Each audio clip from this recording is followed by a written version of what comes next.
All right, Shalom. First and foremost, I want to give all praise, honor, and glory to Yahweh, Bahashem, Yahweh Shah, Bahashem, and Kakodash. I want to give double honors to the apostles and elders of Great Millstone who taught us this truth and continually teach us this truth. And peace, love, and salutations to the hopeful elect that's laboring in this word of true sincerity. All right, Lord willing, this could be an edifying lesson. And the title is going to be The Third Woe Cometh Quickly. Lord willing, this ain't a long lesson, but as we've been seeing lately in the news, we're coming closer to the time where it's going to be a third world war, which the scriptures call it Armageddon. And this war is going to lead to the second coming of the Messiah, which his name is Yahushua. All right, who the world ignorantly called Jesus Christ. And you see right here, I got an article. It says the rising threat of nuclear war in the world is the world most urgent. I'm gonna read it again. The rising threat of nuclear war is the most urgent matter in the world. And this is something that's being mentioned more and more because it's a lot of tensions going on right now. You got the tension between the Ukraine and Russia, which the Ukraine is a part of NATO. So they have allies. The U.S. is a part of NATO as well. So everything is being put into place. And it's another article. I was going to get it, but, I just mentioned it. You could look it up yourself. But it says Israel's, I believe it's their nuclear facility is being attacked. They have missile defense systems going off. So everything is coming to pass, which we know the MOB has to be made mandatory before Babylon the Great gets destroyed by thermonuclear destruction. But we see that the Lord is already putting the pieces into place, to fulfill his will. But anyway, I'm gonna read some of this article, then I'm gonna get some precepts. It says, there is no more urgent matter on earth than the looming possibility that everyone might die in a nuclear war. It's madness that we're not talking about it all the time. It says U.S. Strategic Command, the branch of the U.S. military responsible for America's nuclear arsenal, tweeted the following on Tuesday. The spectrum of conflict today is neither linear nor predictable.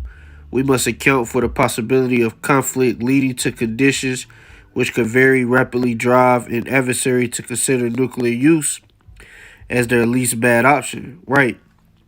Because the scriptures say the king's heart is in the hand of the Lord. And all these kings on the earth, damn near all of them have a nuclear arsenal. North Korea have nukes. China, Russia, Iran, pretty much everybody has the capability to put a nuclear warhead on a ICBM missile.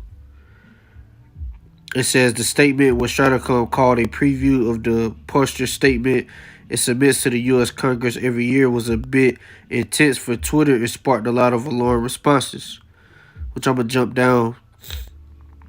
It says the U.S.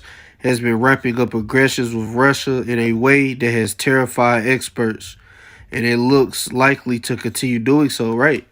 Because you got the U.S. putting sanctions on Russia.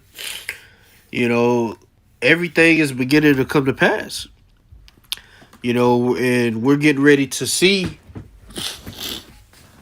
all these nations turn on America, which is Babylon the Great, which is prophesied in the scriptures. That, scriptures speak about how the beast shall hate the whore.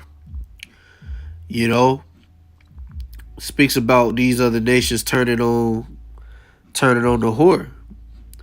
And then also in Obadiah it speaks about they that were at peace with thee have deceived thee, roughly paraphrasing, you know? So all these prophecies is coming to pass, and then you got the MOB here as well. You know? So we ain't got long. But anyway, I'm gonna read some more of this and I'm gonna get some precepts. It says these aggressions are further complicated on increasingly tense fronts like Ukraine, which is threatening to obtain nuclear weapons if it isn't granted membership to NATO. Oh, I thought the Ukraine was a part of NATO. It says if it isn't granted. Salakia. Let me look that up. When I looked it up, it said it was. It said they joined NATO and okay, the summit versus NATO made clear that Ukraine and Georgia will become NATO members one day. Oh, okay. Salakia for that. Ukraine joined NATO's enhanced.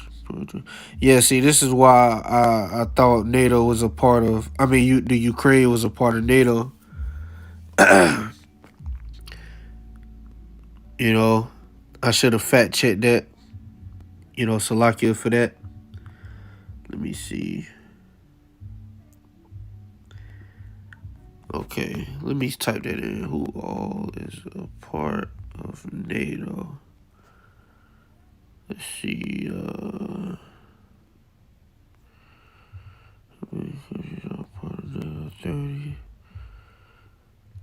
Trying to see if I could pull it up. Maybe if I click this, just to make sure. Okay, NATO's 12. Okay.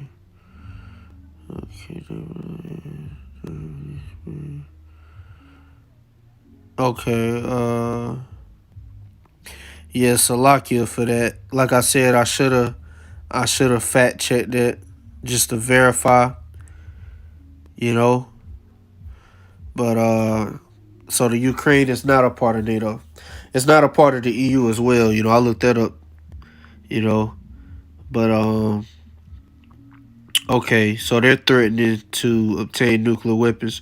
It says either of which would increase the risk of conflict. Aggressions against nuclear-armed China are escalating on what seems like a daily basis at this point, with potential flashpoints in the China seas. You know, so let me go ahead and get into some scriptures. All right, because the Bible prophesies. It speaks about World War I and World War II and World War III. You know, it speaks about the first woe is past. Behold, two more woes come here after. You know, but this is Revelation chapter 11, verse 13. It says,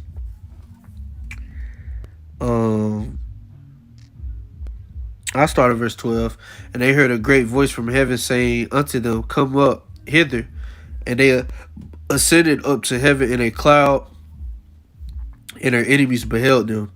And this is when the elect is delivered.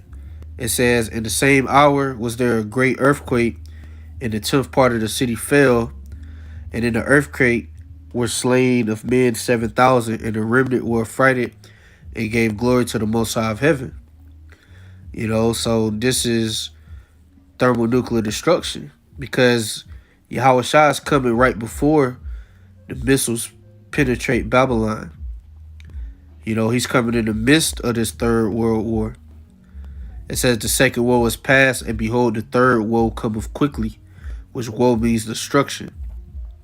And this is going to be the war to end all war. And I believe it was Albert Einstein. It was somebody that said World War III shall be fought with fire, but the war after that would be with sticks and stones. You know, you brothers know what I'm talking about.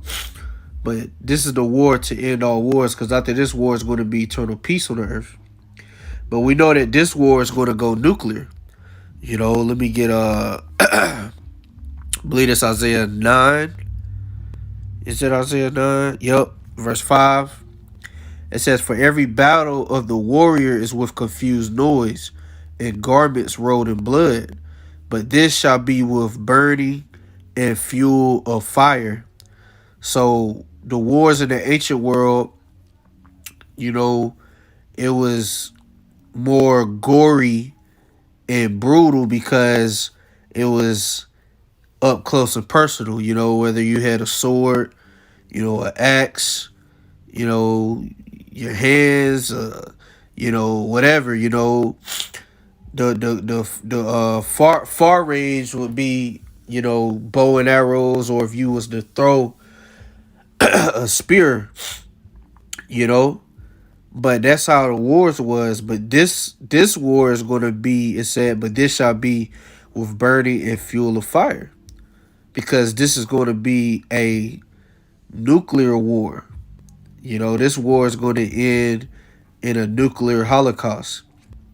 Okay, World War II, when the atomic bombs were first, you know, on the scene, they used what they called the little boy and the big boy on Hiroshima and Nagasaki.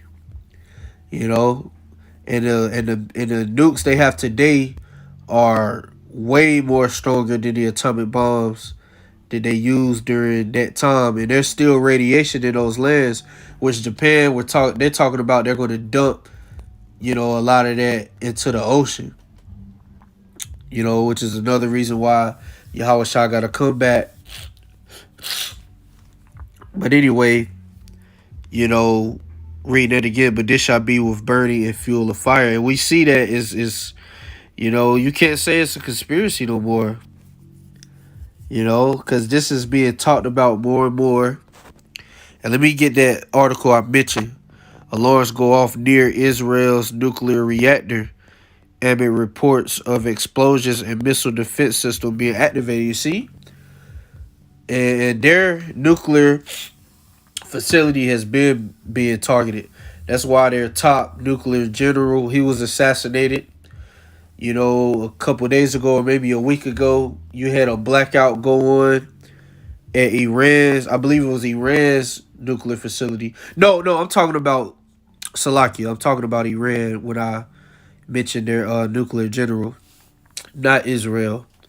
But Israel is backed by who? The U.S. So the Lord is putting everything, he's putting all the pieces together on the board to put Babylon in checkmate. You know, but anyway, let me get some more precepts. This is Malachi 4:1.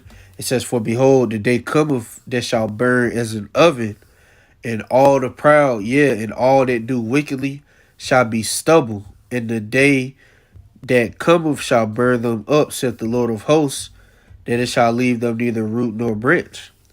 So this is what? That thermonuclear destruction. You know? It say all the proud and all that do wickedly shall be stubble. You know, lead on neither root nor branch. You know, Isaiah the 13th chapter says what? "And Babylon shall be as when the Lord overthrew Sodom and Gomorrah." How was Sodom and Gomorrah destroyed? By fire and brimstone. So this place is going out by fire. You know, we real close. You know, we real close to all hell breaking loose. You got the National Guard still being dispersed throughout the states.